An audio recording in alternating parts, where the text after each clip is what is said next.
eu queria fazer um pequeno destaque, primeiro, ao tema dessa 63ª reunião da SPPC, Cerrado, Água, Alimento e Energia, questões que sintonizam, que articulam a agenda da Abrasco, a nossa Associação Brasileira de Saúde Coletiva, que defende o Sistema Único de Saúde, uma saúde inclusiva do ponto de vista dos aspectos do conjunto da sociedade, inclusive dos indivíduos, evidentemente com toda a motivação dessa nossa reunião, né? E a valorização, portanto, da participação da Abrasco na reunião anual e, portanto, fortalecendo os nossos laços com a SPPC e com a ciência brasileira.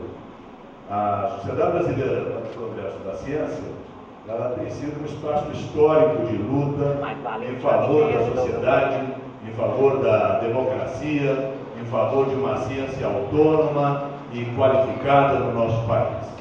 Nós temos os mais ricos exemplos das nossas lideranças, Maurício Costa Silva, José Reis, um dos primeiros e poucos jornalistas científicos desse país, que tem um prêmio no seu nome, em homenagem às iniciativas da boa mídia, da boa difusão científica a respeito dos avanços do conhecimento do nosso país. E, de fato, a SPPC ela articula a questão da educação, da ciência e tecnologia, que deve estar no centro das políticas públicas e, portanto, a saúde também precisa estar incluída nessa agenda.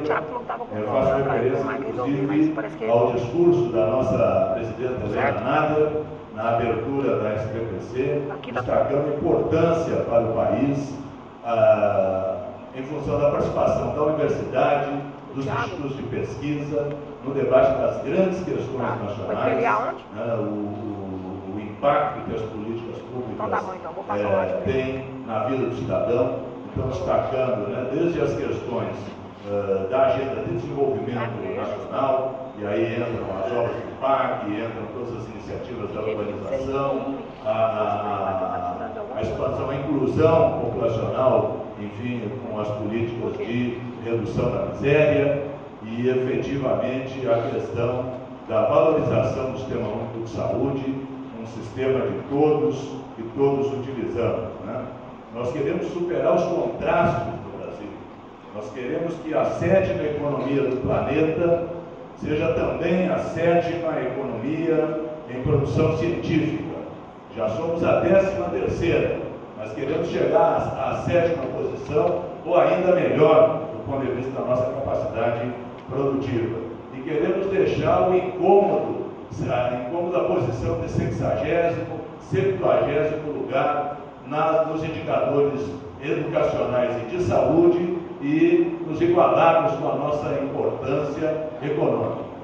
Então, sem mais delongas, eu gostaria de passar a palavra inicialmente ao professor Carlos Gadelha, das suas considerações, e depois, então, ao nosso querido Dr. Faleiros e ao Dr. Elias. Então, professor Gadelha, por favor, fique à vontade para as suas considerações. Bom, primeiro eu queria muito agradecer o convite da SPPC, a participação da Abrasco, para participar aqui desse evento. Quero saudar o reitor Edivar, aqui presente, muito obrigado, uma honra, o doutor José Garcia também, e todos os meus colegas aqui de mesa, o amigo Facchini, o secretário Antônio Faleiros Filho e o secretário Elias Rassi Neto. Quero fazer dois comentários, primeiro de natureza mais formal e político, né? E o segundo de natureza mais informal. Primeiro que eu estou aqui representando o ministro da Saúde, Alexandre Padilha, que hoje eu acho que tem algo interessante para a gente discutir aqui sobre isso. Não consigo ser muito formalmente acadêmico, eu estou nem dessa praia, né? Ele está numa reunião na China, discutindo o papel do Brasil, Rússia, Índia e China na nova ordem mundial. E olha que coisa interessante, o lugar da saúde nisso. E já saiu uma declaração do esforço conjunto desses países para que as populações tenham acesso a medicamentos mais baratos. Eu acho isso bacanérrimo, a gente está aqui nessa reunião, eu tenho a honra de representar o ministro no meio deste movimento global em que o que há de novo no mundo, que são os BRICS, estão discutindo acesso a medicamentos, sistemas de saúde que sejam mais econômicos. Então, essa é o contexto, né, da representação que eu estou aqui, que muito me orgulha e também que justifica, né, o que o ministro gostaria de estar aqui incorporando, falando com muito mais propriedade todas as questões do governo do SUS, mas também fazendo a ponte com a ciência, com a tecnologia, com a inovação e com o direito do desenvolvimento no mundo contemporâneo. O segundo é que eu não consigo ser absolutamente formal nesses ambientes, porque eu sou profissional da Fundação João Cruz, toda a minha carreira da Fundação João Cruz. Então eu tenho professor da Escola Nacional de Saúde Pública, então eu vou me resguardar alguns espaços institucionais mais formais, mas eu vou tomar a liberdade de me sentir num ambiente acadêmico para poder trazer ideias e trazer discussões e debates aqui para a gente poder enfrentar. É óbvio que tem uma responsabilidade de quem está coordenando ou ajudando a coordenar a política para a área da ciência, da tecnologia e da inovação no campo da saúde. A primeira abordagem que eu queria fazer, né, aí é um pouco do ponto de vista mais global, né, a saúde, ela entra ao longo da história mundial como um dos elementos mais constitutivos da conformação de uma sociedade mais solidária e de uma sociedade que não fosse subjugada apenas pelas forças individuais, individualistas de mercado. Ou seja, a saúde, ela se inscreve em toda a construção dos estados de bem-estar social que emerge a partir da Segunda Guerra Mundial.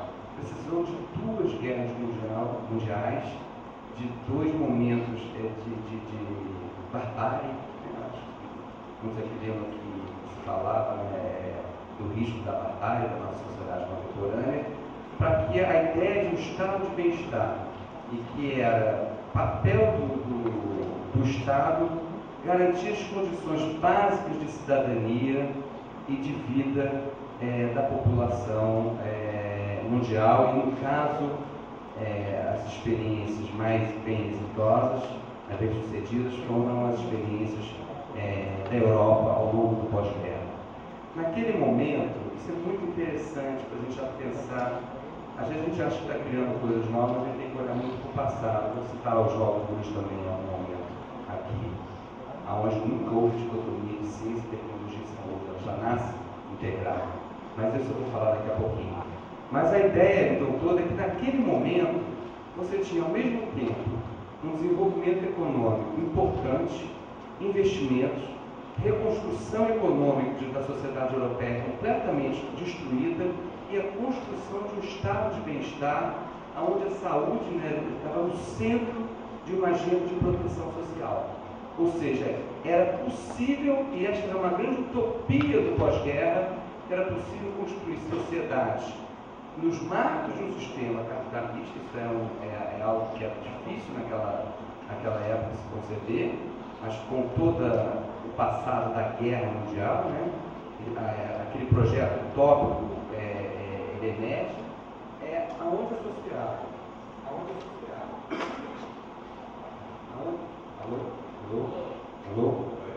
Aonde associava o dinamismo econômico, o crescimento econômico e a proteção social, os direitos do cidadão. Eu acho que é um momento único na história mundial.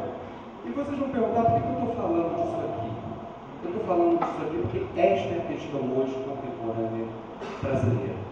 Como é que a gente monta e articula um país, e já vou fugir do roteiro aqui, um país que seja, ao mesmo tempo, dinâmico, autônomo, que haja um investimento grande, geração de emprego, mas que a gente não perca nunca a dimensão de cidadania, a dimensão social, quando a gente está trabalhando no modelo de desenvolvimento do país e no local que a saúde ocupa nesse modelo. Pegando a inspiração, e eu mencionei aqui dos BRICS, hoje o Brasil é o único país que está apresentando uma trajetória de desenvolvimento, de crescimento, com inclusão social, redução de desigualdade e distribuição de renda. Eu temo, se a gente não ficar atento, em que essa estratégia possa não ser uma estratégia estruturante de longo prazo, que ela possa ser abortada. Mas hoje, eu me arvoro a dizer que nós somos os melhores dos países. O sistema, só para pegar o caso aqui, da indústria farmacêutica indiana, todos dão exemplo como indústria dinâmica, metade da população indiana não tem acesso a medicamentos. Eu não invejo a Índia, eu não invejo a China. Não invejo. Eu acho que a gente tem que pegar as lições, como é que desenvolve uma indústria, ao mesmo tempo colocá-la, inseri-la e subordiná-la aos interesses da cidadania, do acesso universal com qualidade, que é o mote dessa mesa. Bom, no Brasil a história é um pouco delicada. Não posso olhar para a minha colega Lígia, porque eu sempre tenho vontade de a gente começar a provocar um ou outro, né? Mas é uma história delicada, porque a gente coloca o SUS na Constituição brasileira. E no fundo, assim, a Constituição cidadã, que aponta para a construção do Estado de bem-estar social no Brasil, ela ocorre quando o neoliberalismo se torna a concepção predominante no mundo. Ou seja, a gente entra literalmente contra a corrente, em dois sentidos. O pensamento neoliberal. Todos os ministros de desenvolvimento de economia eram formados de 2 ou 3 escolas mundiais que formavam o vínculo da ciência com o desenvolvimento. 2 ou 3 escolas formavam os lideranças, seja do Brasil, da Bolívia, do Peru, do Chile, da França, dos Estados Unidos, ou seja, havia um grande consenso em que o mercado regulava melhor a sociedade e que o Estado era um mal necessário que devia ser punido, né? Então essa era a questão. A segunda dicotomia que a gente tinha, emerge a saúde como direito de cidadania, na Constituição, no meio da crise do modelo de desenvolvimento brasileiro. Ou seja, o SUS emerge, né, a saúde como direito, falando mais amplamente, ela emerge numa crise do Estado de bem-estar social no mundo, atacado pelo neoliberalismo, e no Brasil, no fim do ciclo de desenvolvimento, com desigualdade, né, que foi o ciclo de 50 aos anos 80, desenvolvimento no sentido restrito econômico, é que se encerra a partir dos anos 80. Então a dificuldade nossa foi imensa, e ao mesmo tempo eu acho que nós fomos, de alguma forma, o grupo social que assegurou aquele projeto de bem-estar social nos trópicos. Ou seja, a saúde se inscrevendo na contracorrente e se colocando como atenção. Saúde, antes de tudo, é um direito. Eu não gosto, e isso deve causar estranheza por ser economista, a redução da saúde a capital humano, ou a redução da saúde apenas como um fator de produtividade, etc. Pode até se ter essas dimensões, mas antes de tudo, a saúde constitucionalmente, no pacto nosso, ele é um direito do cidadão e do próprio modelo nacional de desenvolvimento. Bom, hoje nós estamos num contexto do direito mais favorável. O neoliberalismo, acho que com a crise de 2008, a crise financeira, ele fica mais abalado ainda. Eu acho que começou a deixar de ser feio falar de política industrial, política de desenvolvimento. O tema da agenda do papel do Estado na regulação do modelo de desenvolvimento volta a emergir por força. E o Brasil começa a dar sinais importantes de crescimento, de inclusão social e redução de desigualdade. O grande risco que nós estamos, do meu ponto de vista, é que como a gente parte de um passado muito desigual e de um passado muito excludente, qualquer pequena guinada a gente mostra um efeito em termos de equidade, de inclusão, de forma muito rápida, porque o nosso passivo, a nossa dívida social é muito grande. A questão é assim, até quando vai o nosso fôlego e até onde a gente pode avançar nessa estratégia. E aí eu queria voltar de novo a trazer o tema da dimensão da ciência e da tecnologia para o desenvolvimento. Hoje, o risco que nós temos na sociedade contemporânea é a gente não acompanhar e não ter capacidade, autonomia, em termos da aquisição, do desenvolvimento, do conhecimento e de uma base produtiva que seja inovadora. Ou seja, se hoje nós quisermos ampliar a universalidade, ampliar a equidade, ampliar a qualidade, como é que a gente dialoga a ciência e a tecnologia que é gerada no mundo com as condições atuais? A área da saúde hoje, ela responde por cerca de 25% do esforço mundial de pesquisa e desenvolvimento. Isso é bacana, né? O mundo está investindo em saúde, em pesquisa e desenvolvimento. Por que não é bacana? Apenas 3% é feito no país de baixa e média renda, incluindo o Brasil. Ou seja, a gente já tem uma simetria na geração de conhecimento em saúde brutal no mundo. E quem não tem acesso ao conhecimento e à capacidade tecnológica, eu vou dizer, fica subordinado e de joelhos na sociedade contemporânea. Quais são os instrumentos de hegemonia mundial? Primeiro instrumento, a moeda. Segundo instrumento, a defesa. Terceiro instrumento, a tecnologia e o conhecimento. Quem não tem acesso ao conhecimento, à inovação e à tecnologia, fica dependente. Hoje, na área da saúde, a gente tem uma situação a ser enfrentada.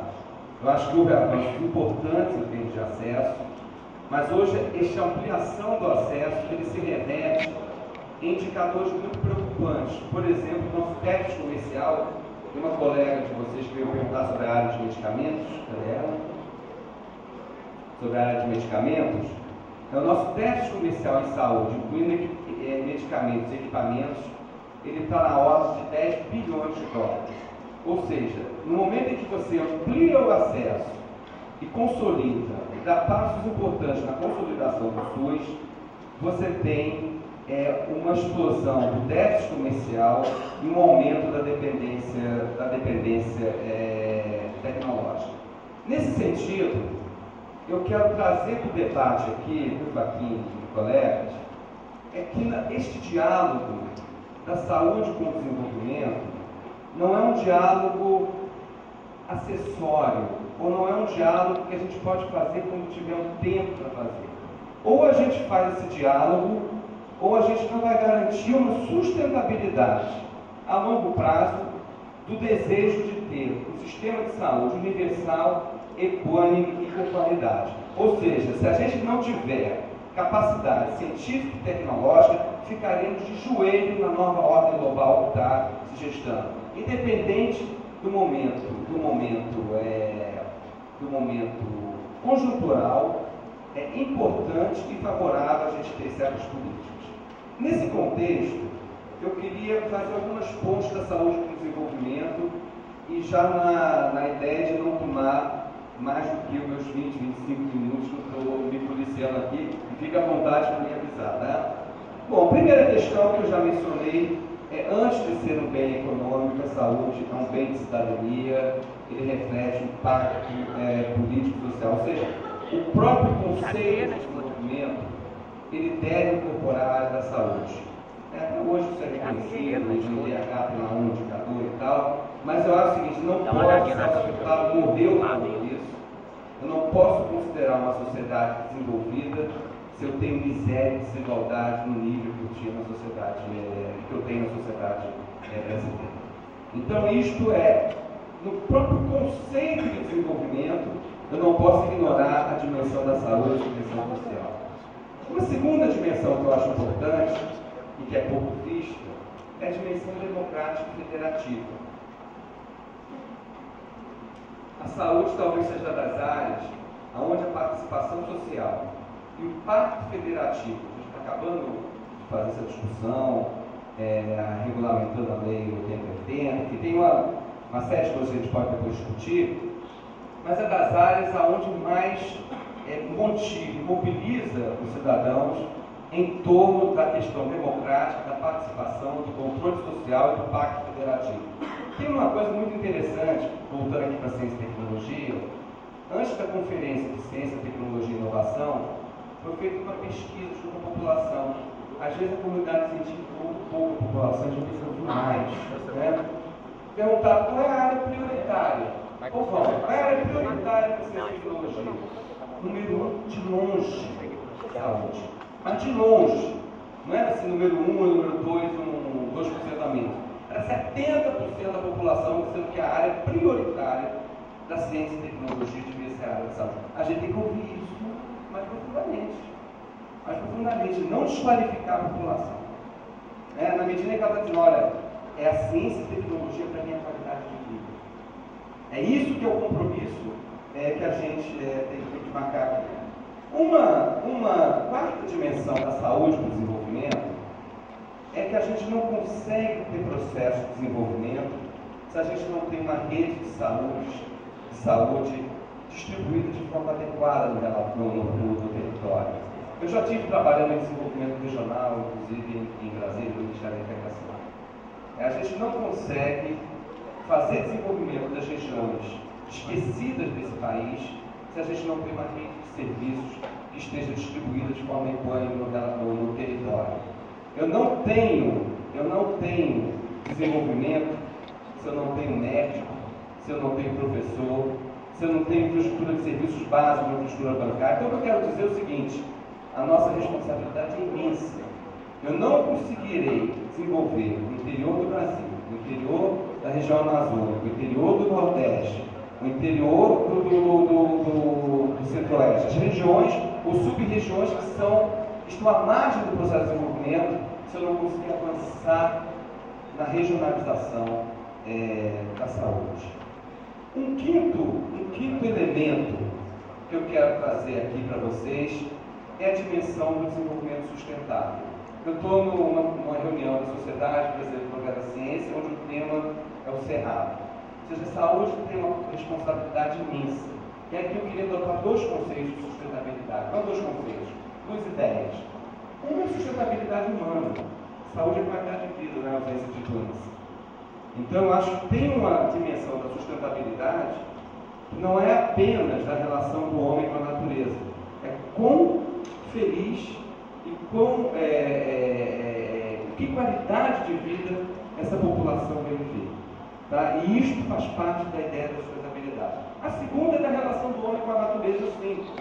Por exemplo, eu acho que a gente tem a oportunidade de fazer um belo programa de fitomedicamentos, de fitoterápicos, envolvendo inclusive a agricultura familiar, envolvendo inclusão social e, por exemplo, aproveitando toda a biodiversidade do Cerrado, que é a segunda biodiversidade mais rica do país. Então a gente também tem uma responsabilidade na dimensão sustentável do desenvolvimento. E me ocorreu uma terceira. A outra questão é que nós não podemos ter produtos e serviços de saúde que não sejam exemplares do ponto de vista do meio ambiente. Eu não posso ter lixo hospitalar que polui o ambiente se eu estou lidando com a área da saúde com uma perspectiva de desenvolvimento sustentável. Então, eu também acho que tem uma responsabilidade imensa de mostrar a possibilidade do modelo sustentável. Uma sexta dimensão é a área internacional. Eu acho que hoje a área da saúde é um elemento muito importante de coesão. Quando a gente vai discutir as relações Sul-Sul, relação na América do Sul, toda a nossa região de fronteira, que é sempre vista como uma região de barreira, é sempre vista como uma região, como é que a gente organiza as forças armadas, como é que a gente se defende. Tudo isso é problemático e é uma questão. Mas a saúde também é uma força imensa. A gente tem que tratar a região de fronteira como uma região de desenvolvimento, e de desenvolvimento harmônico entre os povos e nossos vizinhos. E a saúde é um dos elementos principais na criação de solda solidária entre as populações de fronteira da América do Sul. E pensando mais globalmente, de redes de solidariedade que envolvem as relações Sul-Sul, como toda a relação com a África, com diversos países que compartilham realidades que a gente pode colaborar. E aqui eu entro na dimensão publicar, onde é o meu campo essencial de atuação. São 7 dimensões da saúde, ou seja, saúde no projeto de desenvolvimento. É a dimensão da saúde como uma área crítica na sociedade do conhecimento, da ciência e tecnologia. Eu já mencionei para os senhores que 1/4 do esforço mundial de pesquisa e desenvolvimento ocorre no campo da saúde.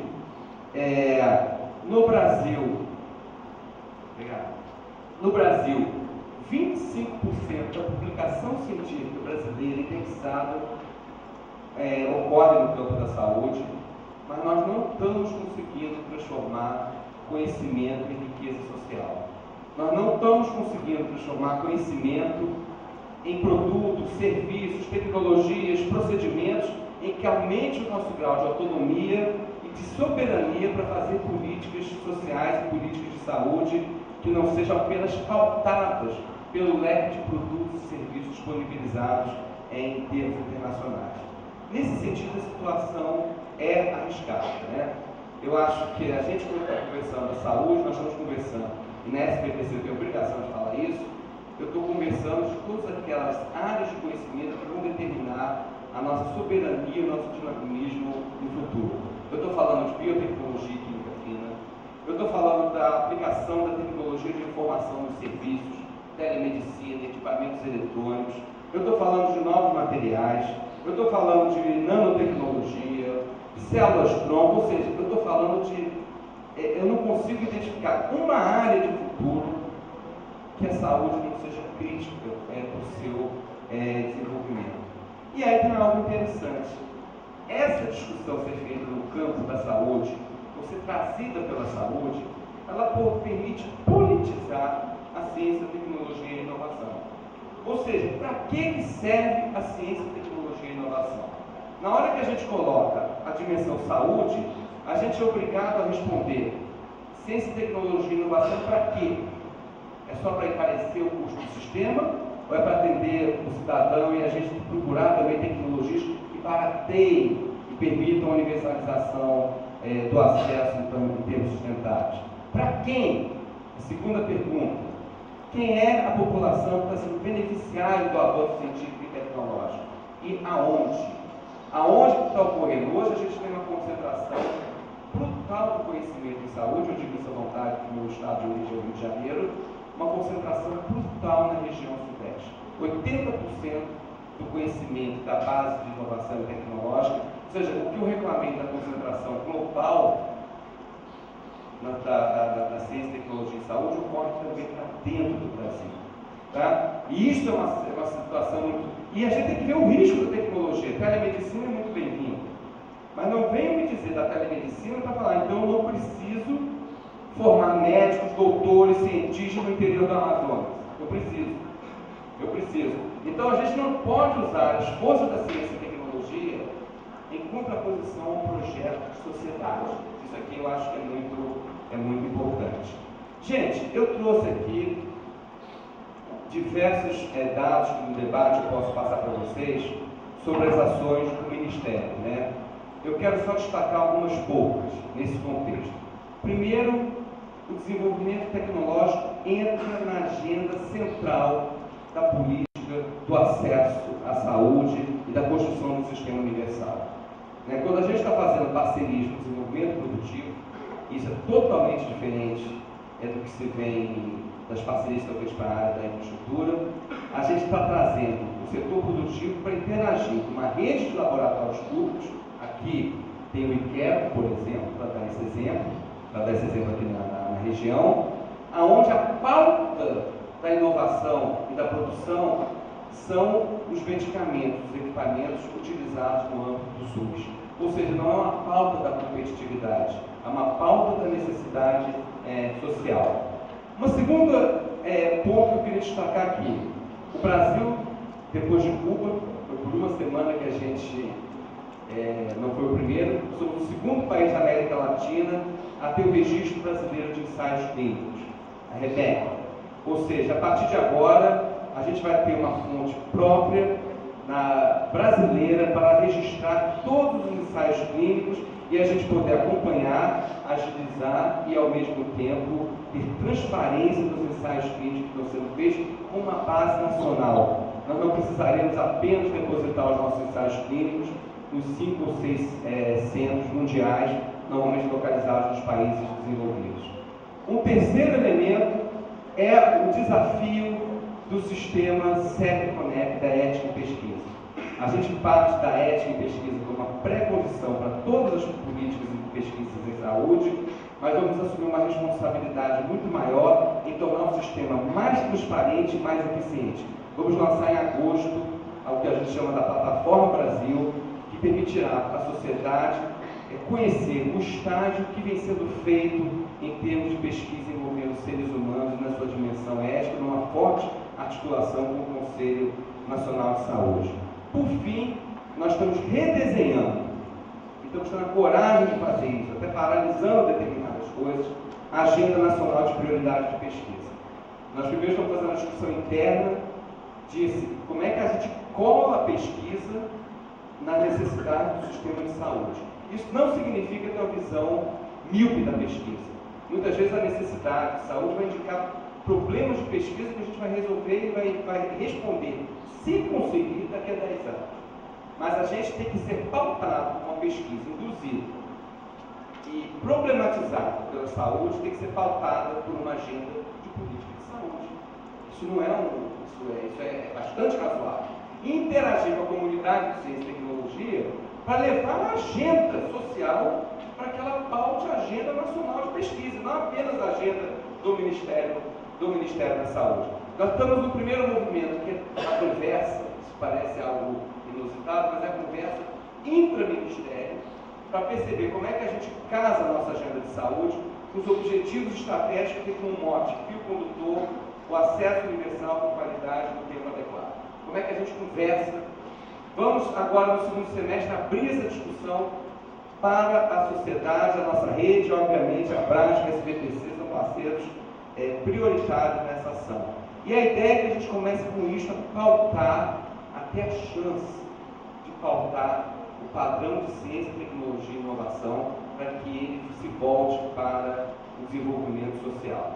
Gente, por fim, eu só quero fechar aqui essa fala, dizer que é uma fala mais politizada, mais ampla da saúde com desenvolvimento. Eu tentei mostrar algumas ações concretas, mas o grande desafio nosso é criar uma grande coalizão social, onde eu acho que a SBPC, a Brasca, os governos estaduais, municipais têm uma missão imensa.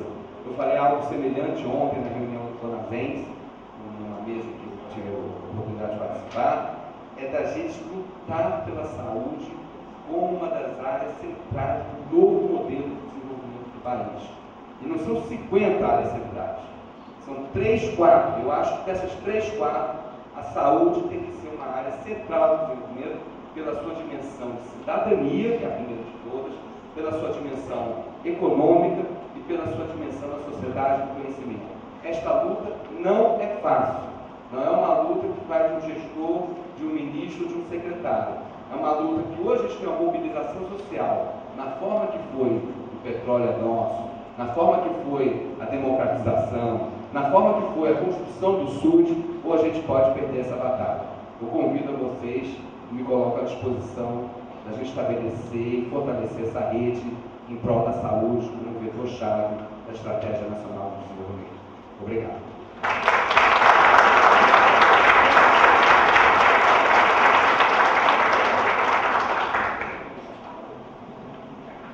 Quero agradecer muito a exposição do nosso querido Gadelha e manifestar aí, evidentemente, toda a motivação da Brasca para se somar a essa mobilização em defesa da centralidade da saúde, justamente nos termos em que ele coloca para enfrentarmos os desafios do desenvolvimento do nosso país. Então, passo de imediato aqui para o Dr. Faleiros para fazer as suas considerações. Obrigado. Bom dia a todos e a todas. Quero cumprimentar o Faquinho, o Presidente do Gadelha, o Padilha, Elias Rassi, secretário municipal de saúde, o Prefeito Paulo Garcia,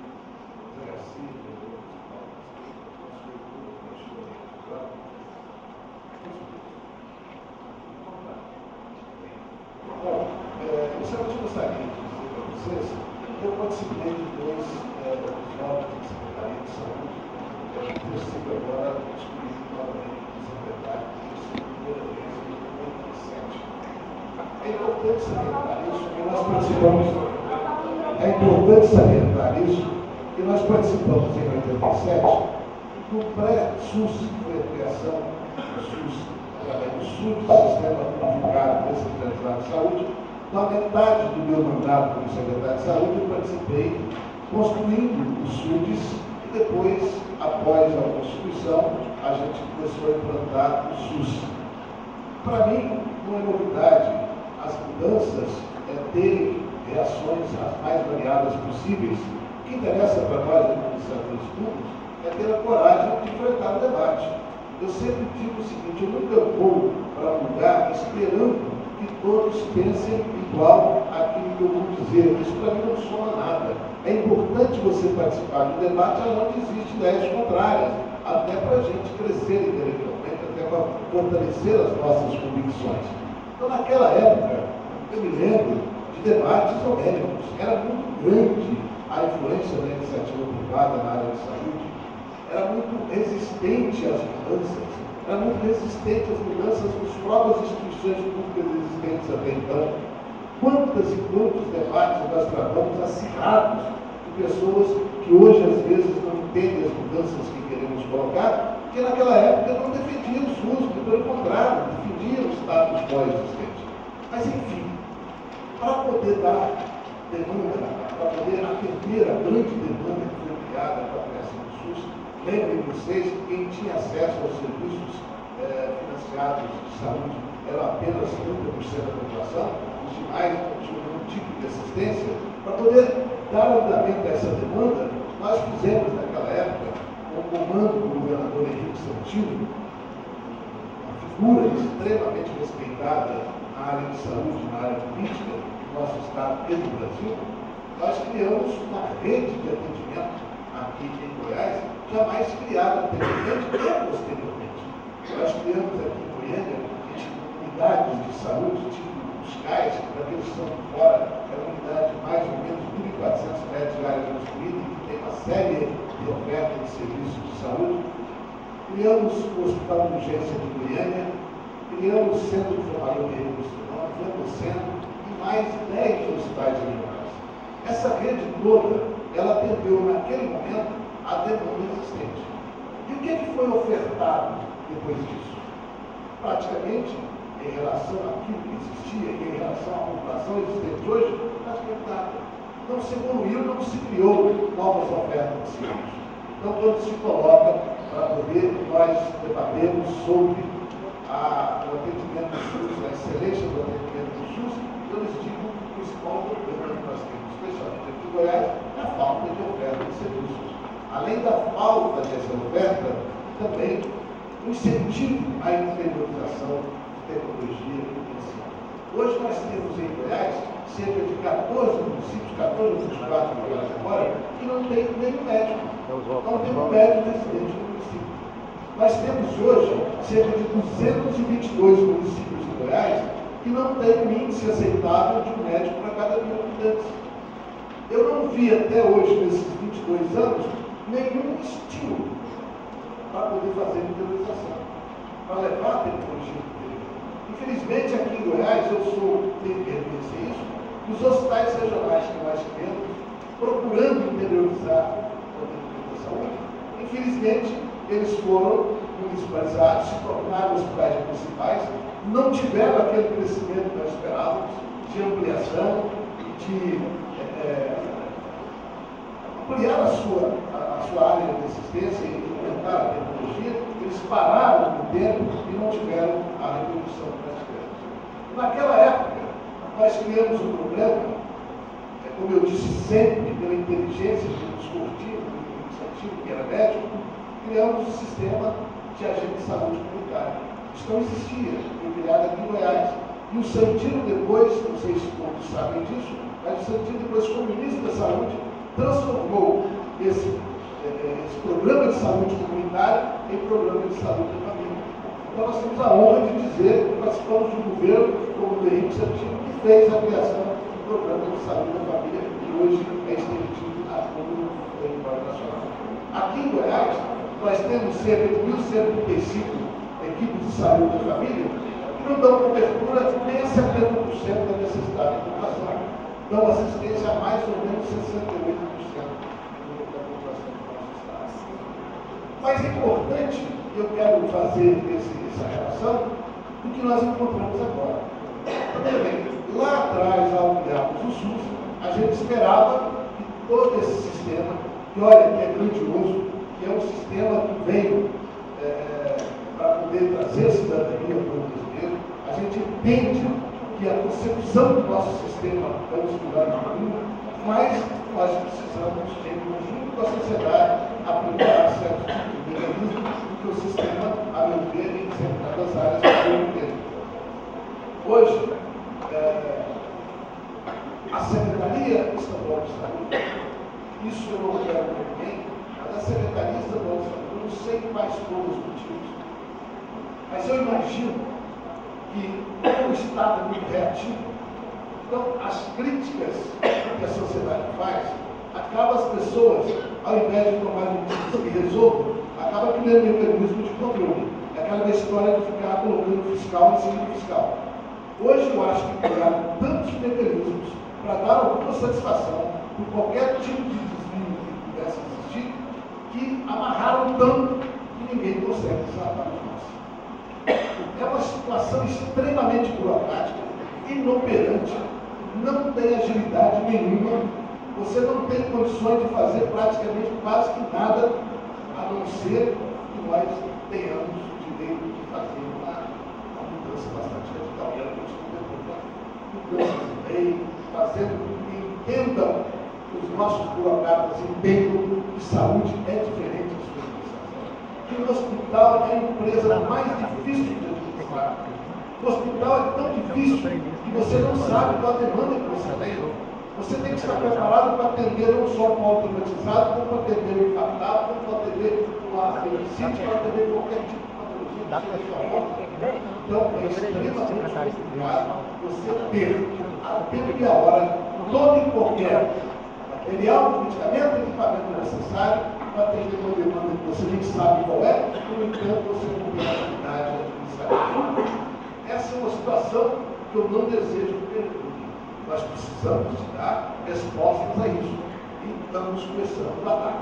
Agora, eu quero salientar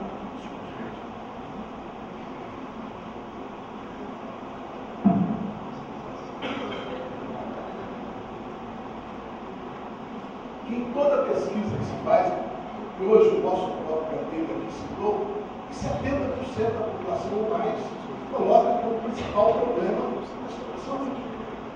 Por quê? É sinal que alguma coisa está incomodando. E é preciso que haja melhor. Nós precisamos, sim, de oferecermos um bom serviço, precisamos de melhorar o financiamento, é preciso defender a regulamentação da emenda 29, mas é preciso gestão. É preciso fazer com que haja criação do cartão SUS, que haja responsabilização de estados, municípios e União por cada nível hierárquico e administração. É preciso que nós tenhamos condições de fazer com que, de fato, aplique-se esse decreto que regulamentou a lei do tempo de renda. Vejam vocês, mesmo apesar de mais de 22 anos, agora veio esse decreto, nós temos que aplaudir. É uma iniciativa que precisa ser colocada em prática. É necessário que nós tenhamos decretos como esse, mas que tenhamos também financiamento. Precisa da regulamentação da emenda 29, para ter direitos e deveres, mas que eu não participe com a sua parcela de responsabilidade e com um montante bastante explícito daquilo que vai ser gasto com saúde. Eu quero dizer a vocês mais uma vez o seguinte: eu não sei se vai ter espaço aqui para debater essa ansiedade dos setores sobre a questão das organizações sociais. Mas eu disse na oitava conferência de saúde municipal, aonde foi colocado pelo vereador do PCB, a questão das doenças, que uma abertura como aquela não era o meu, mas que me colocava à disposição de qualquer segmento, de qualquer das temáticas que estavam discutindo lá, a minha participação na discussão. Da mesma forma eu faço aqui. Se tiver espaço para debater isso aqui, estou absolutamente à disposição. Se não tiver espaço, que façam acontecer, que eu estarei à disposição para ir em qualquer evento, para discutir qualquer questão da área de saúde, inclusive essa que eu acho muito relevante, já que é uma política de Estado do Goiás.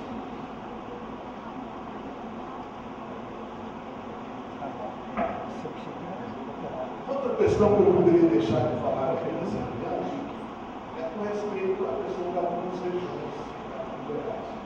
Nós temos um problema seríssimo de saúde numa região que não é de responsabilidade única e exclusiva de Goiás, que é o entorno do Distrito Federal. O entorno do Distrito Federal é uma região que cresce numa situação única, acho que única no Brasil. É um atrativo muito grande do GDF em torno em todo o Brasil, e vem milhares e milhares de pessoas que ali residem, ali se fixam, e acontece que o Estado não dá conta de acompanhar. Quando eu estou falando do Estado, não é só o Estado de Goiás. O Estado de Goiás não pode ser o único penalizado nisso. Para vocês terem uma ideia, enquanto o Estado não é ágil, como a gente gostaria que fosse, a história ali do GDF ela é extremamente interessante.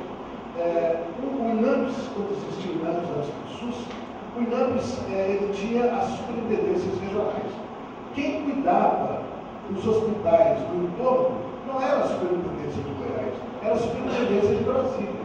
Então, o próprio governo federal, ao fazer com que Brasília fosse responsável, o Distrito Federal fosse responsável, acabou afastando um pouco a política de Goiás do entorno, na oferta de serviço do entorno.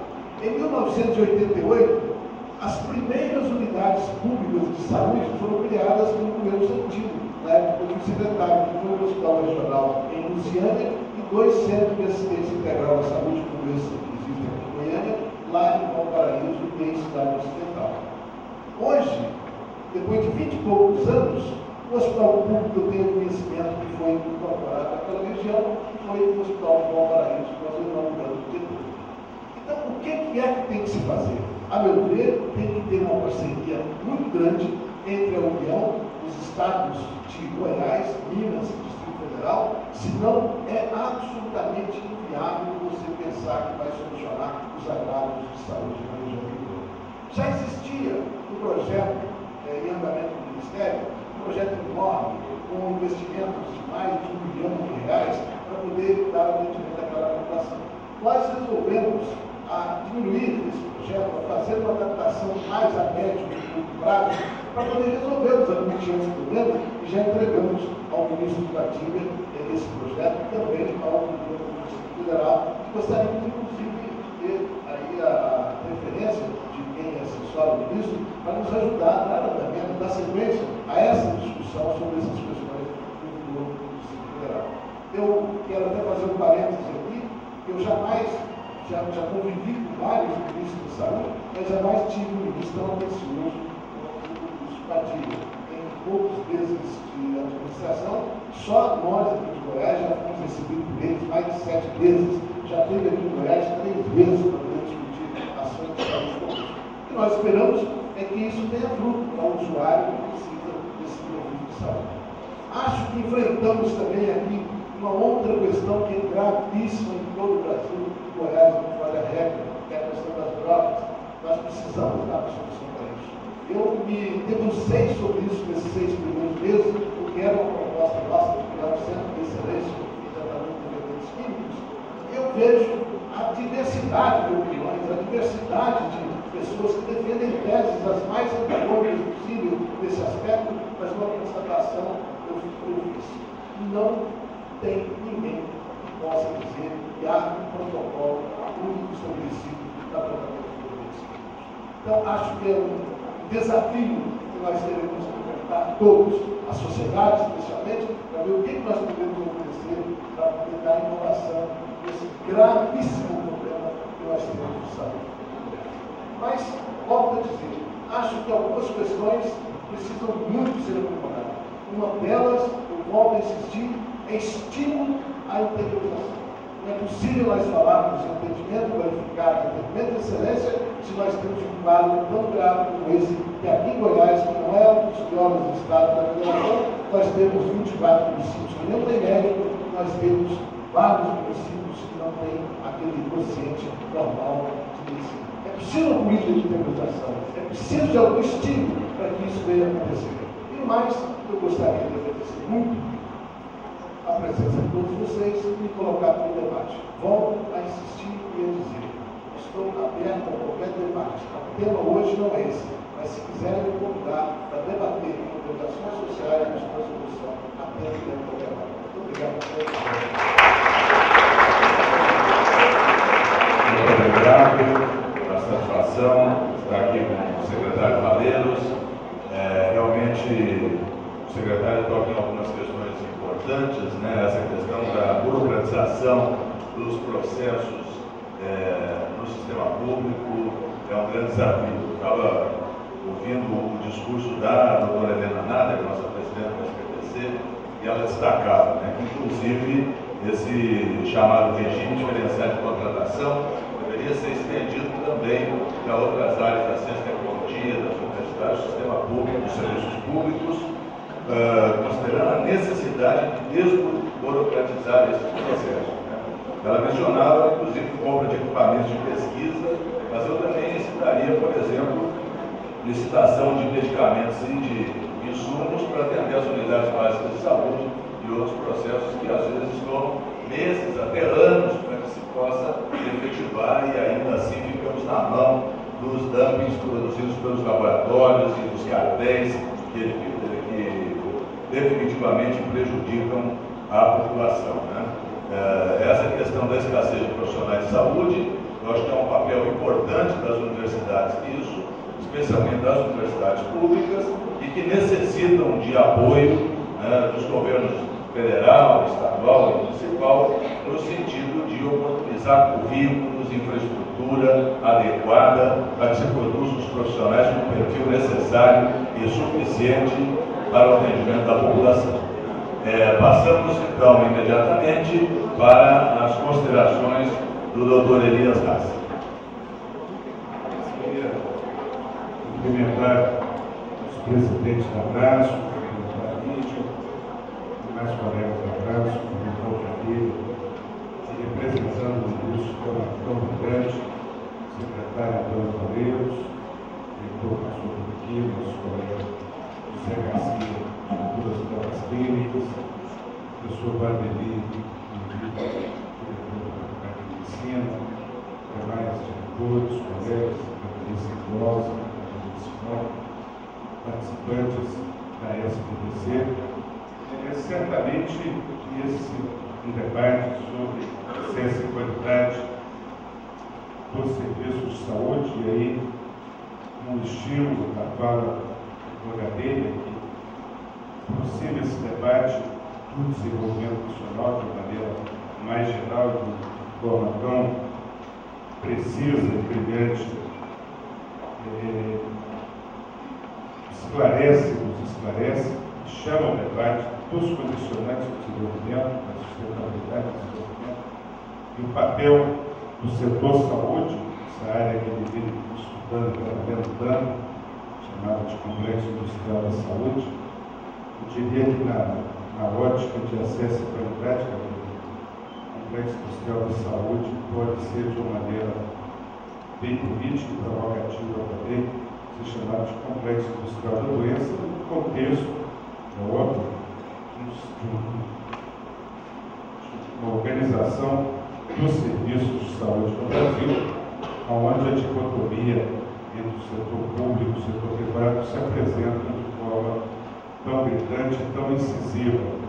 Eu vou tentar uma abordagem rápida, mas trazendo um pouco para as preocupações do cotidiano de uma Secretaria de Saúde, uma cidade como Goiânia, cidade que muitos de vocês, certamente, participando aqui da SPPC, estão tendo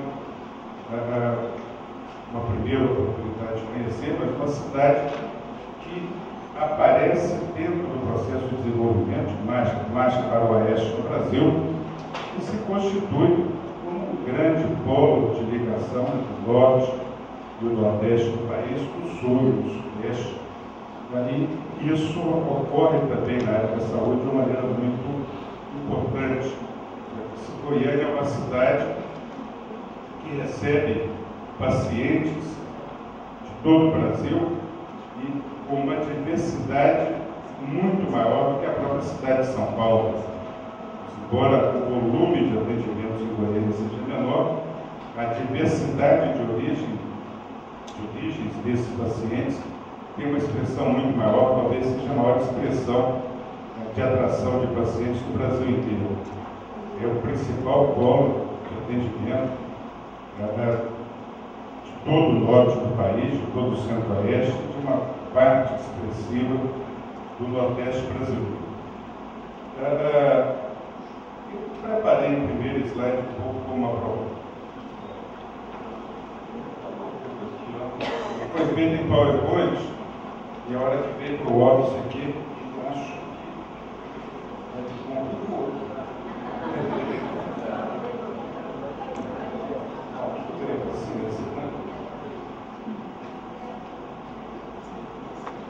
Vai dar. Perdeu aqui o gado de.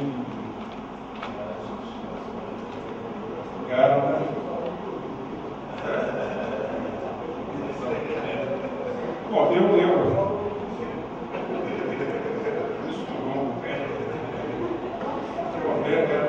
acho que vai dar. O tema é um tema recorrente na Organização dos Serviços de Saúde.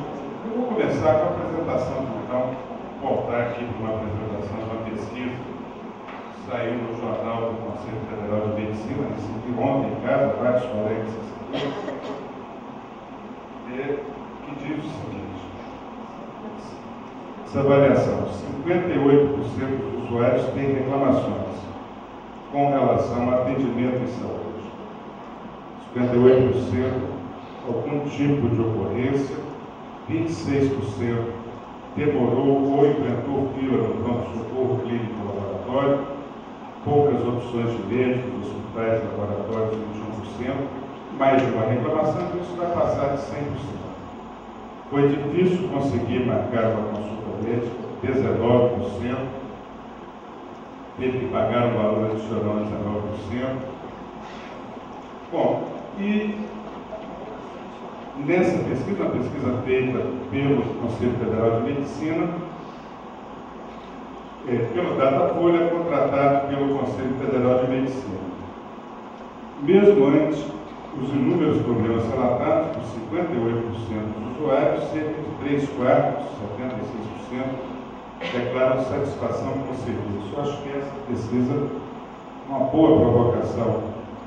Essa pesquisa não é referente aos usuários do Sistema Único de Saúde, censo estrito, é uma pesquisa referente aos usuários dos planos de saúde. Veja bem.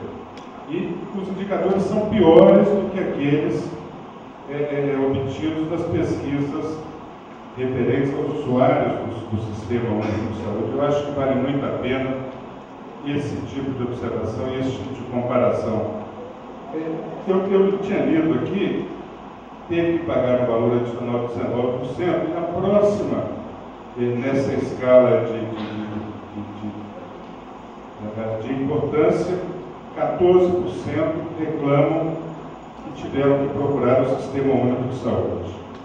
E fala em 76% de satisfação ou 26%, 24% de satisfação com o uso dos planos de saúde. As pesquisas que nós temos realizado, e é mesmo as amostras do Inquérito Nacional de Saúde, assim por diante, chegam a índices de satisfação próximos de 90% entre os usuários do Sistema Único de Saúde, seja nas imunizações, sejam nos serviços de socorro, de resgate, sejam nos serviços de emergência e principalmente nos serviços de custos mais elevados, como hemodiálise, quimioterapia, radioterapia e assim por diante.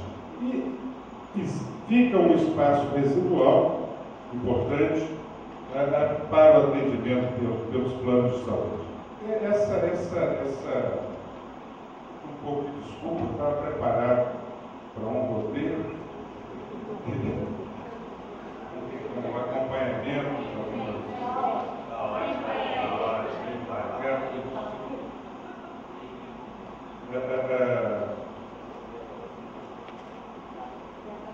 Essa é uma variação, essa divisão entre os serviços públicos e os serviços privados no campo do atendimento, obviamente representa, não vai ser possível, certamente que apresenta impactos diferentes. Eu quero ver se o pessoal organiza um slide aqui, um pouco. Queria começar um pouco por esse slide, então voltando um pouco para esse slide. Então, internações proporcionais às capitais brasileiras, conforme a natureza da prestadora, que somente Sistema Único de Saúde, e ordenadas pelo peso relativo das internações realizadas nos hospitais públicos. Sendo as capitais brasileiras, Curitiba, só para explicar esse slide, o vermelho representa o atendimento no setor privado, o vermelho mais escuro no privado filantrópico, o vermelho mais claro no privado puro. Na parte de baixo, o azul mais escuro são leitos em hospitais públicos federais, o azul intermediário nos hospitais públicos estaduais, o azul mais claro nos hospitais públicos municipais, com perfis diferentes de Curitiba, onde o atendimento é fundamentalmente privado, e aí em instituições filantrópicas. Goiânia é a terceira ali na ordem, quase 80% dos atendimentos nesse momento realizados pelo SUS, realizados em leitos privados, até o extremo de Brasília, onde 95% das internações são realizadas em hospitais públicos, fundamentalmente públicos estaduais. Isso, quando é apresentado no mapa,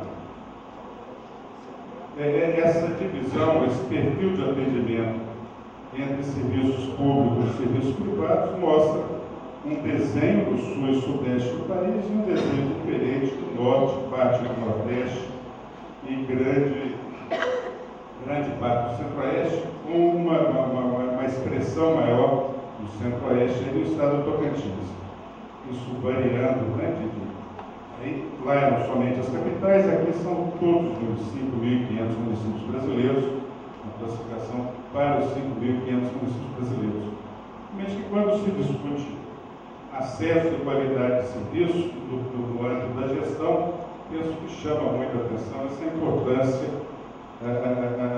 para esse desenho no atendimento, na contratação de serviços públicos e serviços privados, me parece vem apresentando características diferentes. Aqui, no caso de Goiânia especificamente, nesses poucos meses de experiência aqui na Secretaria Municipal de Saúde, com crises recorrentes,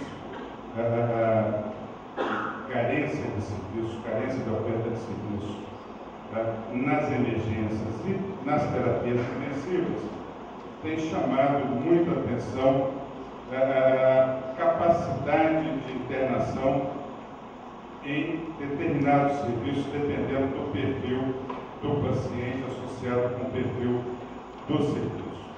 De outra forma, determinado tipo de paciente ele só consegue internar nos nossos hospitais públicos, não consegue oferecer ou disponibilizar a oferta nos hospitais privados para pacientes com perfis mais graves de uma maneira geral.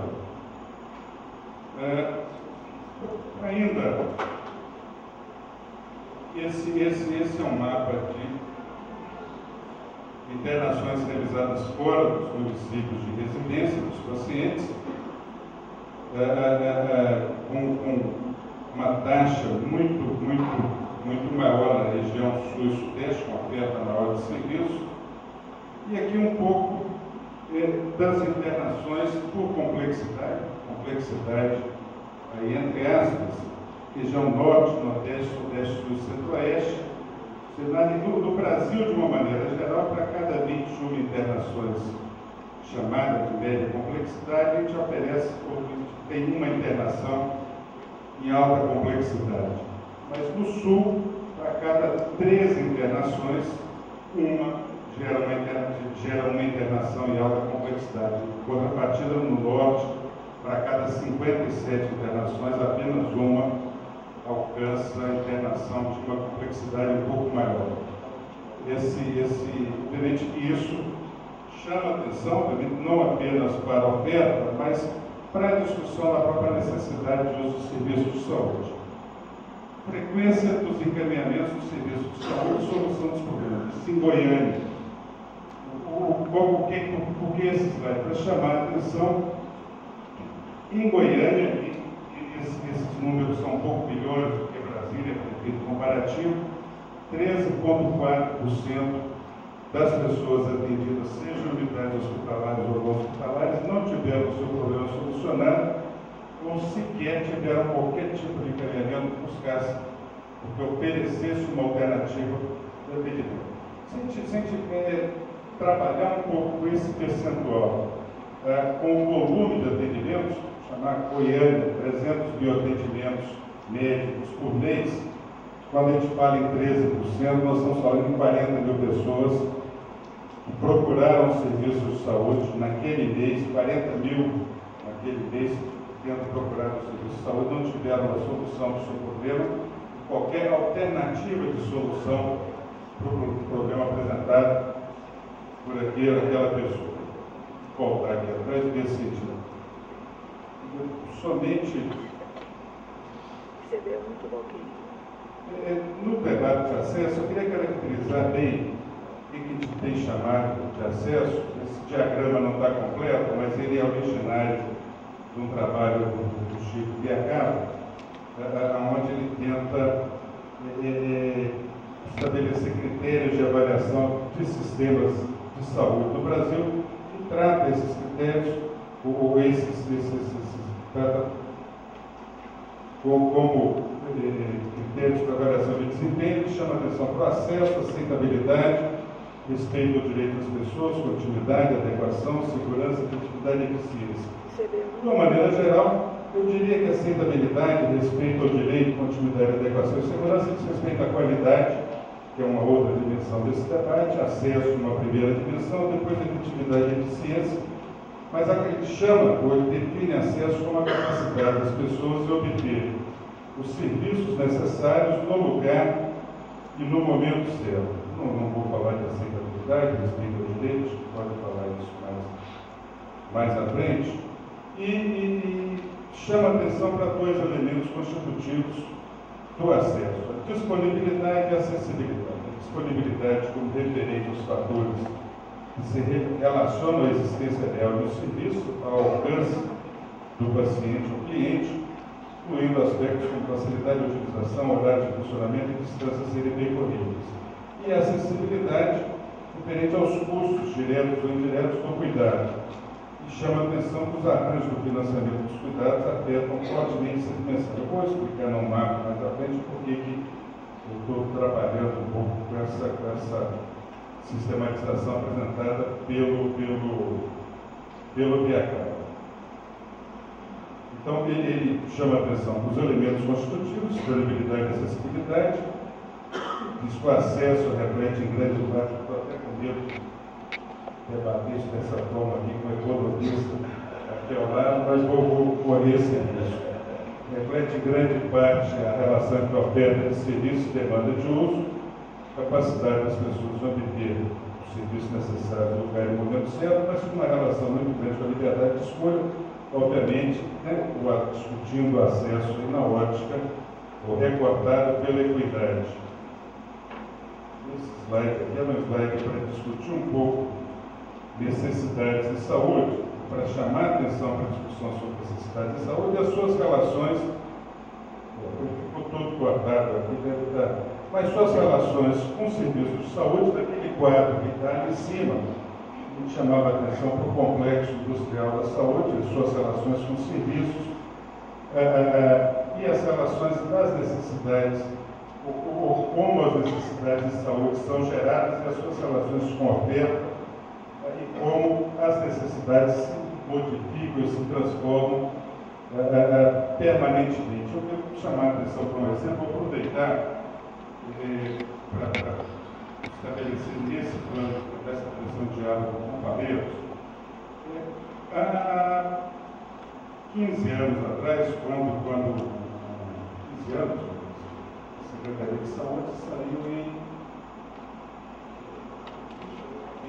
2 anos, né?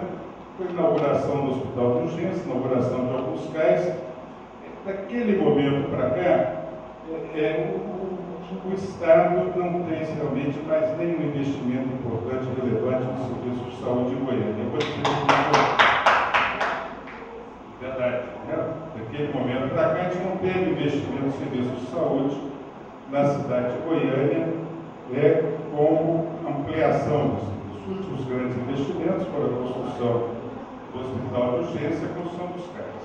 Posteriormente, os serviços são municipalizados na cidade de Goiânia e os investimentos que ocorrem daquele momento para cá são investimentos que foram realizados pela Prefeitura, pelo município de Goiânia. De maneira que a Secretaria de Saúde de Salta, ela é fundada nesse período e alcança hoje 12 mil trabalhadores dentro da Secretaria de Saúde.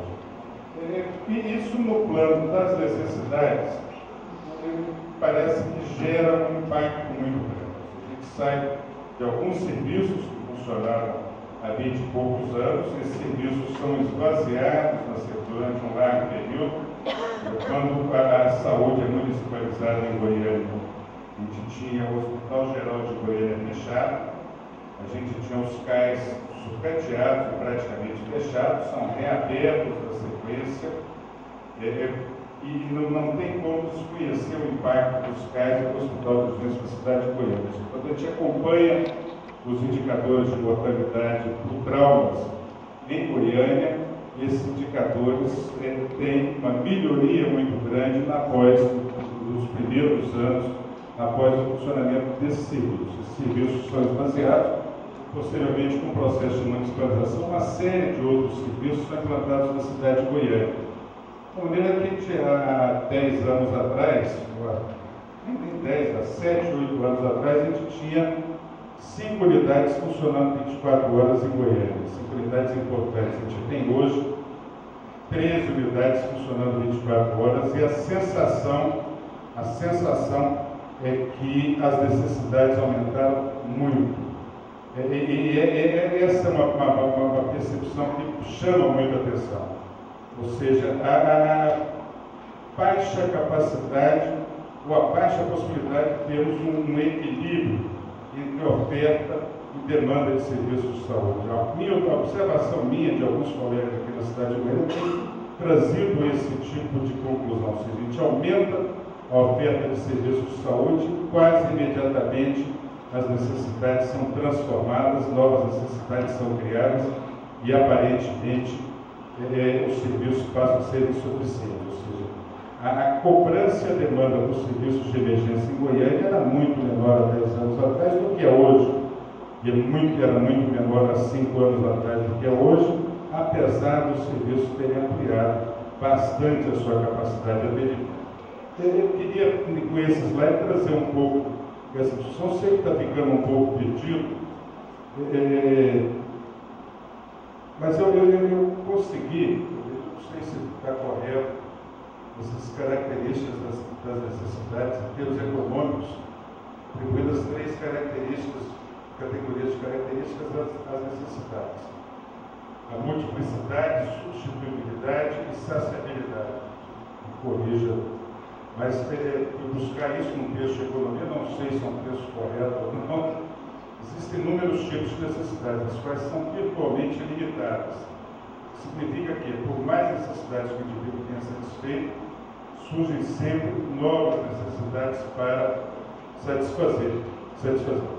E nessa relação dos serviços de saúde, com quem oferece os serviços, sejam privados ou sejam públicos, parece que se estabelece uma das grandes dificuldades da organização do Sistema Único de Saúde do Brasil.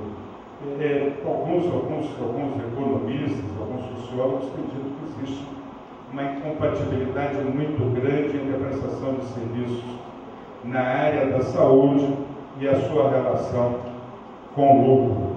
E dependem de maneira muito intransigente a oferta de serviço, a produção de serviços na área de saúde ligados a organizações não lucrativas.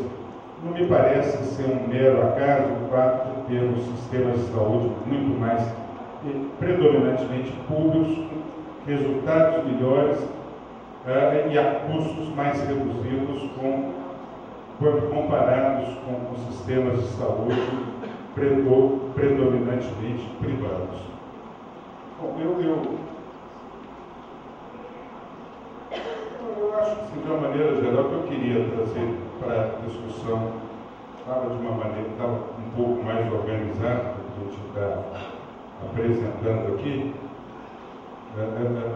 acho que para a gente poder auxiliar nesse debate, coloco à disposição, só concluindo uma fala do presidente da Liga, dos maiores laboratórios farmacêuticos do mundo, quando estava vencendo a patente do Prozac, ele dizia o seguinte, justificando suas pesquisas, é o caso do Prozac, um dos nossos campeões de venda. Como a patente pode se acabar esse ano, aceleramos a pesquisa de remédios mais sofisticados. Ou seja, a justificativa para o aprofundamento das pesquisas não partiu da necessidade dos pacientes, dos clientes, ou seja, dos efeitos colaterais e assim por diante. Partiu da necessidade da própria indústria, ou seja, de manutenção do seu percentual de lucro com a produção de medicamentos, certamente criando novas necessidades.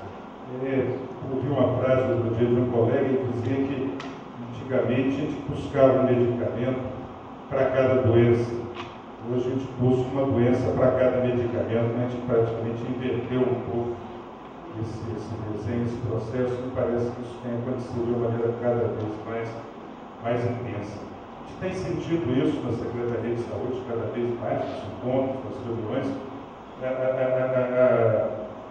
os aumentos de custo crescente, mesmo quando a gente consegue reduzir custos médios em determinada área, esse recurso logo é reocupado por novas necessidades ou por novas formas de organização. Coloco à disposição para a continuidade do nosso debate.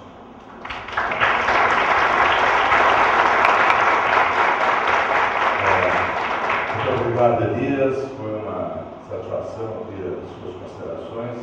Acho que o Elias nos traz aqui para esse debate questões importantes, não só da dificuldade de acesso relacionada com o perfil da oferta, mas inclusive esse debate agora, por último, mostrando que o capitalismo é muito comum que se crie necessidades.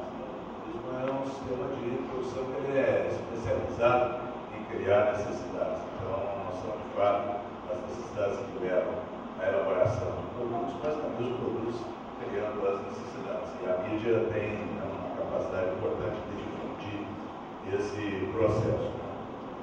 Da mesma forma, em relação aos serviços, nós temos aí toda essa enorme dependência do setor público, especialmente no âmbito dos serviços de especialização, dos serviços hospitalares, dos serviços de apoio diagnóstico terapêutico, uma enorme dependência do sistema público dessa rede privada. Então, o debate da constituição de redes, da capacidade de termos redes exclusivas para o atendimento dos usuários de saúde, ela é fundamental para estruturar de fato o sistema único de saúde competente, adequado, de qualidade para o atendimento da população brasileira.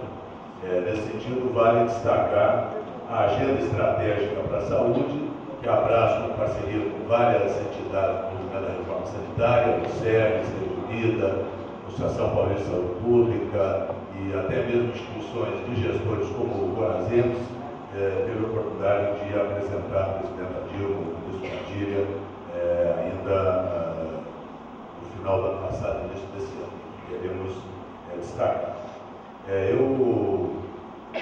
Estamos de tempo, temos um minutinho, temos. Nós vamos dar oportunidade para a nossa destacada plateia poder fazer as suas considerações.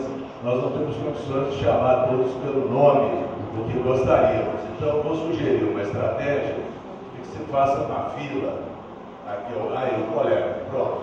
Vamos fazer uma fila aqui, ali, só um pouquinho. Vamos fazer a fila aqui no corredor para facilitar. Então, aí o colega vai passando o microfone. Eu peço encarecidamente perguntas. Atenção. peço encarecidamente perguntas objetivas, curtas, para que a gente possa propiciar o maior número de pessoas, né, participando, e depois as considerações dos nossos apresentadores. Muito obrigado pela primeira questão. Infelizmente, minha pergunta não é muito curta, não.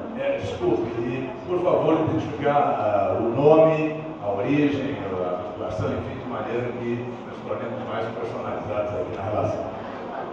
Bem, meu nome é Esther, eu quero cumprimentar a todos. Minha pergunta vai para o secretário de Saúde. Secretário,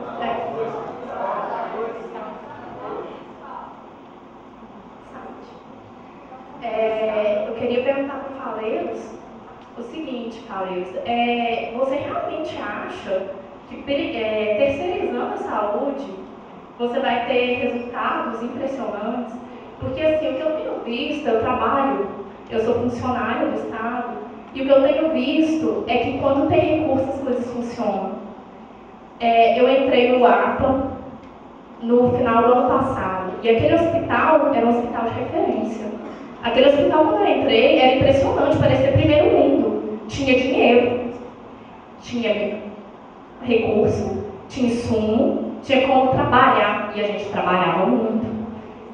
A história de funcionário público não trabalha é mentira. A gente não trabalha quando não tem recurso.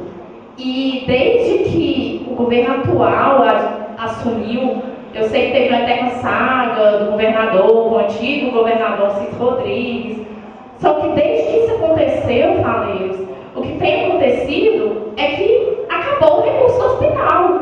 A primeira coisa que foi cortada foi o recurso dos hospitais. Aí o governador veio e falou que tinha dinheiro para sediar a Copa. Para a Copa tinha, para os hospitais não tinha. Pessoas morreram porque não tinha como fazer um exame. A gente pediu coisas emprestadas para outros hospitais para poder fazer um simples hemograma, Faleiros. A gente não tinha como fazer exame nenhum dos pacientes. Os médicos estavam desesperados porque não tinha como fazer. Aí você me diz que a saída é terceirizar. A saída é ter recursos. A gente sobreviveu cerca de 6 meses com cerca de R$400 mil. Sabe o que vai ter quando terceirizar? 2,6 milhões ao mês para o hospital. Então, eu acredito assim, será que a terceirização é a solução? Você põe a mão no fogo por uma empresa que vai terceirizar lá. A gente põe a mão no fogo porque a gente conhece, porque a gente confia. Eu acredito que você deve conhecer muito bem a empresa que ganhou a licitação. Então, eu só quero saber, a terceirização é a solução ou são os recursos?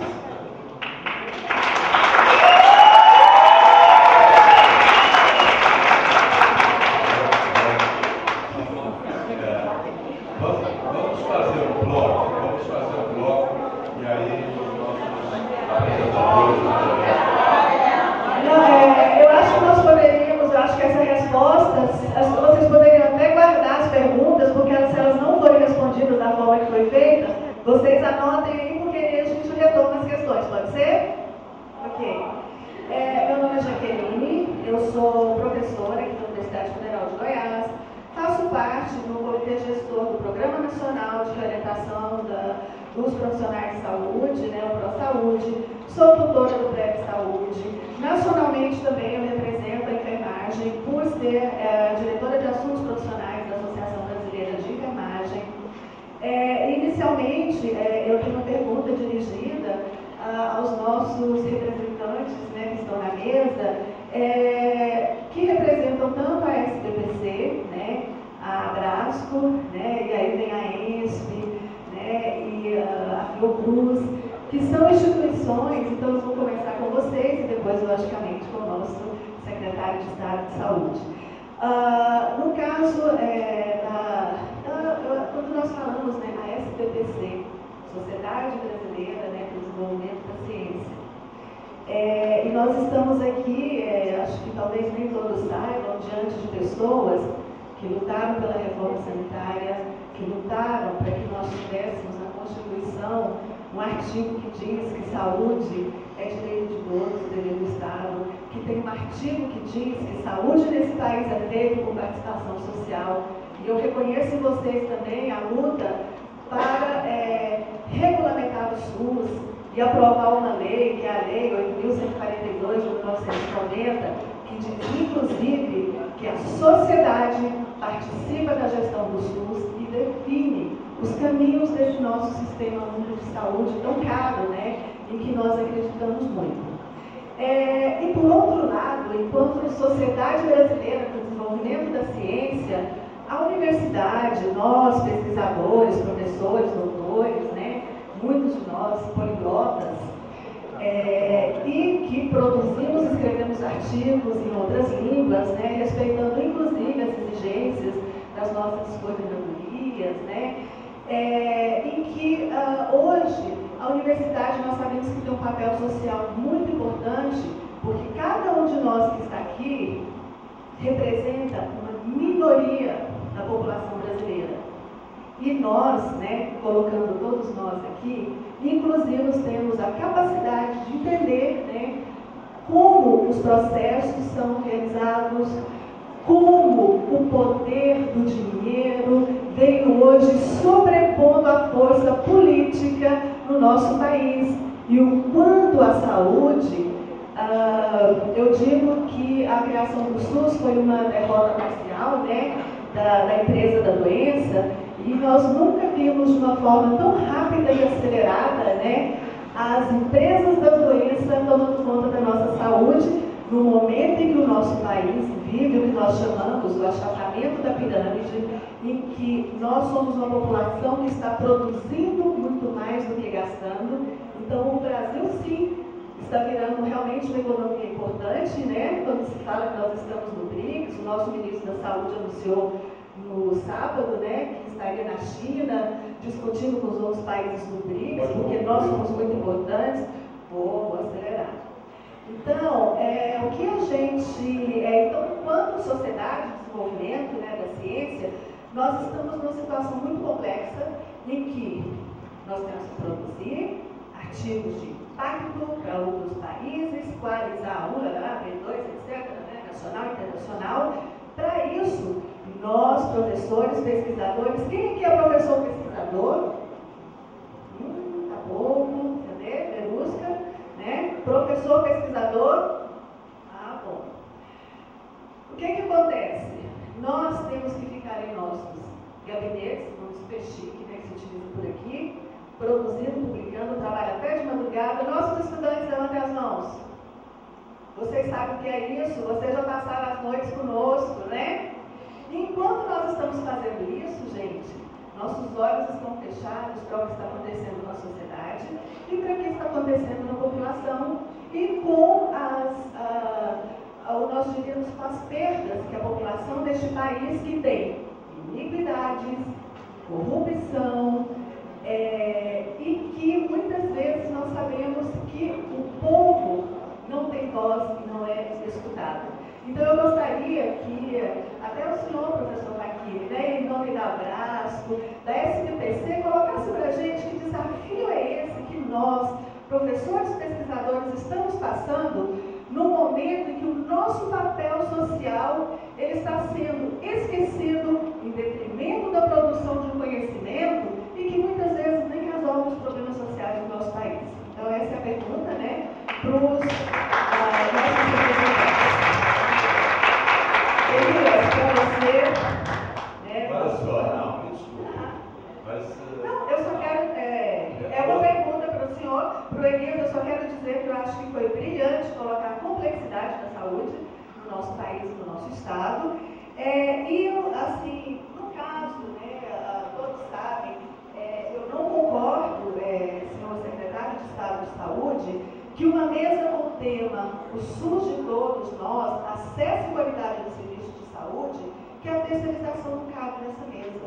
Eu acho que esse tema ele cabe sim, mas o que nós queríamos colocar como no caso do nosso estado, a resposta seria, a pergunta que nós temos é o seguinte: nós temos, né, a Lei 8.142, que fala da participação social e o quanto os conselhos, né, e as conferências, elas têm poder para, junto com o governo, tripartite, planejar a saúde do nosso país. E a gente gostaria de saber por que o governo federal não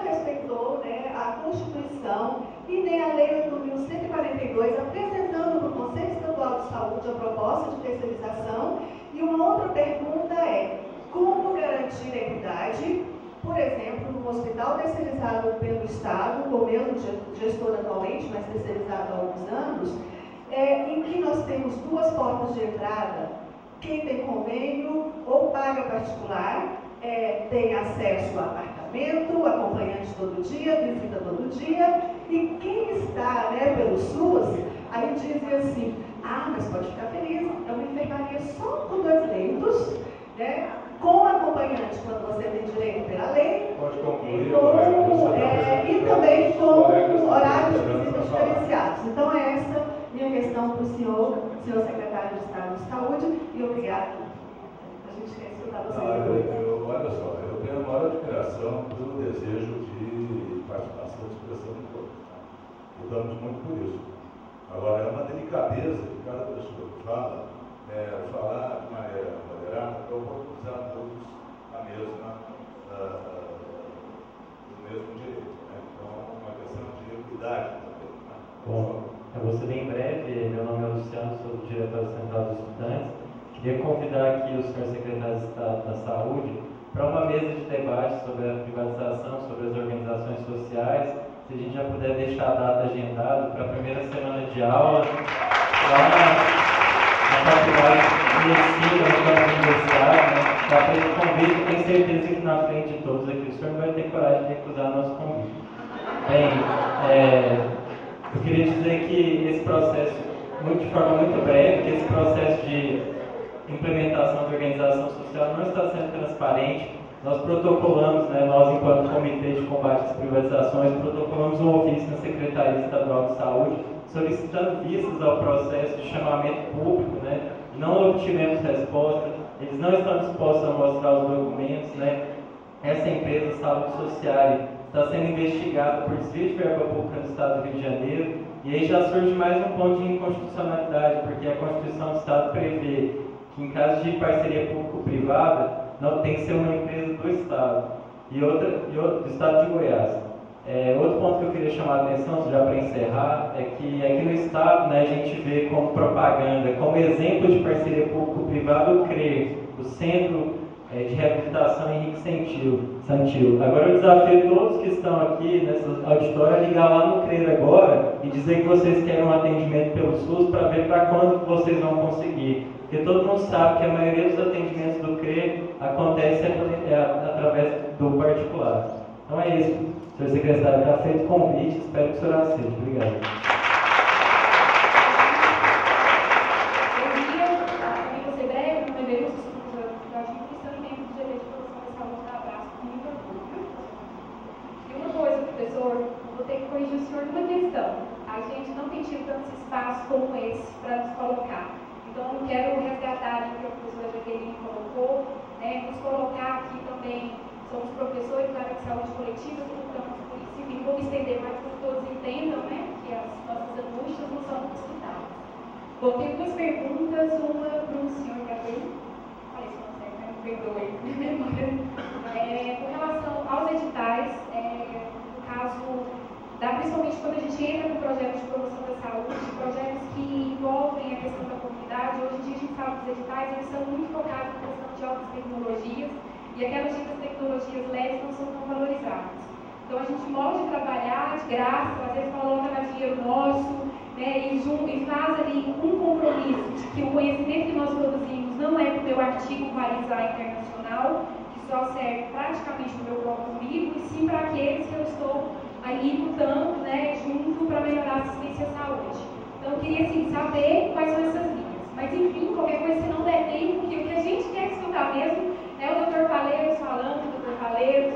O senhor disse, que nós estamos aqui no processo de debate, eu quero ser convencido pelo senhor que a terceirização é o melhor caminho que a gente tem para o governo do Estado.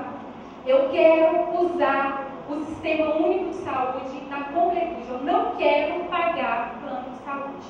Eu estou cansada de tirar todos os meses do meu salário quase R$500 para pagar plano de saúde para mim e minha família. Porque eu não confio no meu hospital de urgência de Goiânia, eu até brinco que se for para ser entubada, eu prefiro ser entubada lá do que em qualquer outro hospital particular, porque eu também já fui para o hospital particular.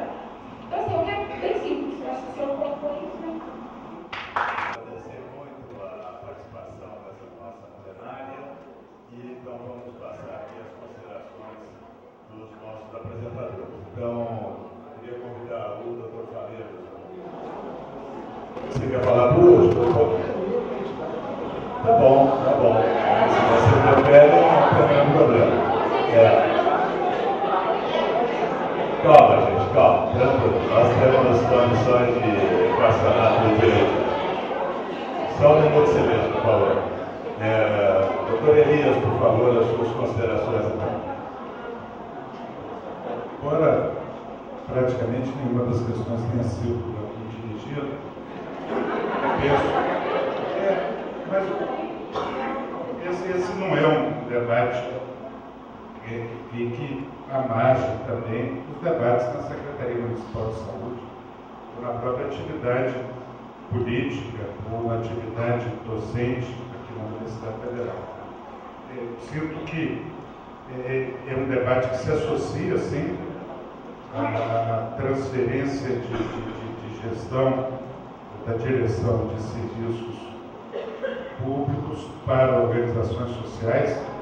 Quero dizer que eu não tenho, vou me arriscar aqui um pouco a dizer que eu não tenho uma posição que seja uma posição de princípio. Acho que em determinadas circunstâncias é possível, pode até ser necessário a transferência de serviços, de alguns serviços, ou pode ser uma alternativa adequada. O que eu tenho compreendido na observação é que quando o serviço gerenciado por organizações sociais ele é secundário no sistema de saúde, ele tem um peso. Quando ele é central no sistema de saúde, ele passa a ter um outro peso.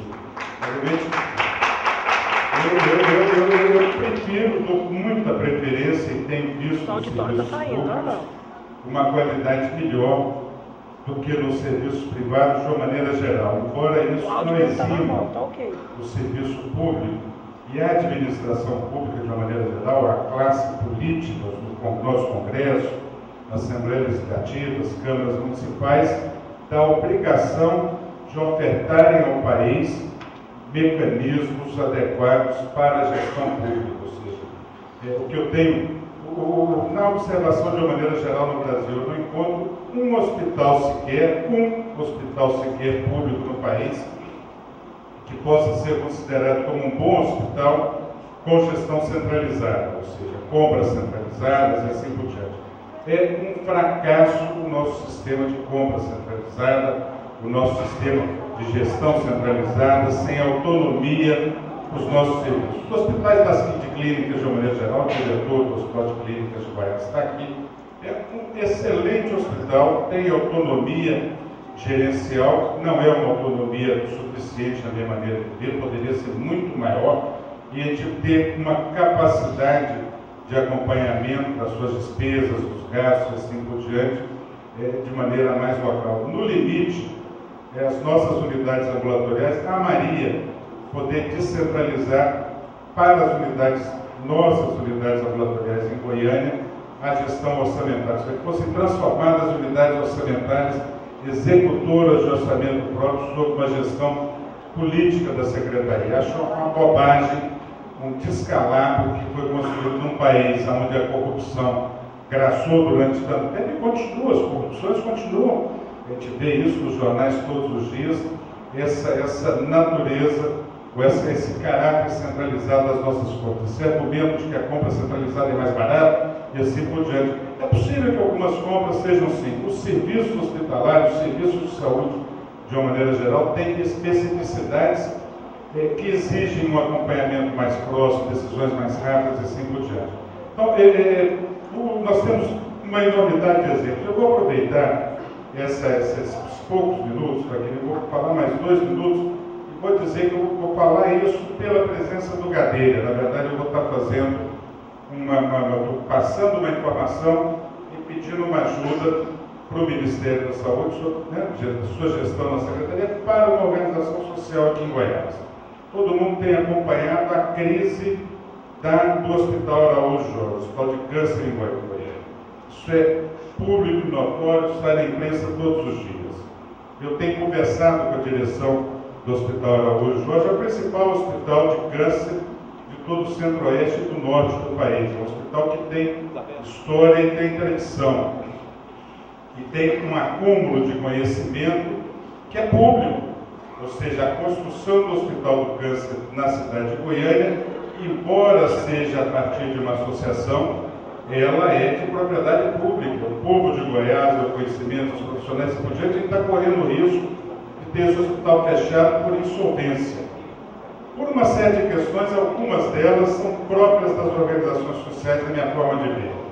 Administração pouco transparente, administração centralizada, terceirizações internas, quase levou a Santa Casa, tem alguns colegas que trabalham na Santa Casa, quase levou a Santa Casa à falência também, está levando o Hospital Araújo Jorge para esse tipo de situação. Ou seja, os serviços são todos eles, o recurso entra público e sai terceirizado. Os investimentos públicos são investimentos muito grandes. Mas a atual crise desse hospital exige a participação do setor público. Eu tenho conversado com a direção do Hospital Araújo Jorge com frequência, muita frequência, e tem proposto mudanças nesse hospital. Ou seja, mudança na gestão, para passar por uma gestão transparente, conselho fiscalizador com participação da sociedade de uma maneira geral, para que a gente possa trabalhar na recuperação desse hospital, inclusive buscando associação com universidades, seja universidade católica, seja evangélica, seja qualquer outro tipo de universidade. A gente está correndo um risco muito grande de perder o principal hospital e o principal setor de construção de conhecimento nessa área em Goiânia. É ruim o Hospital Araújo Jorge hoje para a realidade de Goiânia.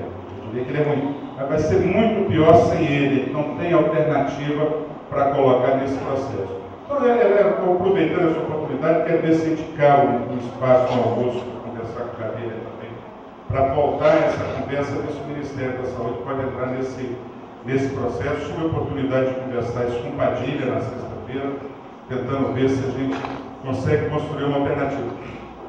Usei só esse parênteses para dizer, eu acho, por exemplo, no caso das organizações sociais que o Estado tem apresentado como alternativa, acho que os hospitais vão funcionar assim. O volume de recursos é um volume expressivo, as organizações sociais têm uma agilidade muito maior do que o setor público, mas ele precisa construir alternativa para o setor público, e eu diria que no contexto de onde esses hospitais estão tão localizados, o seu poder de influência na ótica privada pode levar a uma falência do sistema de saúde no médico. Não estou fazendo palanque eleitoral, não se trata disso, eu preciso de ter uma relação amistosa com a Secretaria Estadual de Saúde, sou amigo do Palmeiras, confio na sua capacidade de trabalho, mas acho que esse é um debate público, esse não é um debate particular, não é um debate privado. É um debate difícil, não é um debate fácil também não, né? Não é um debate simples.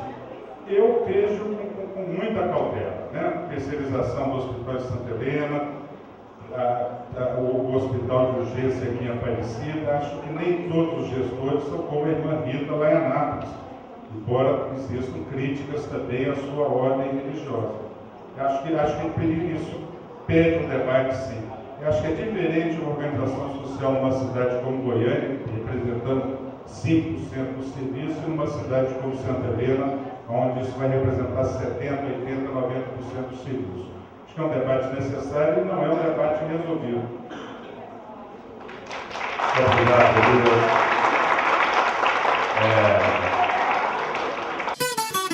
Lula.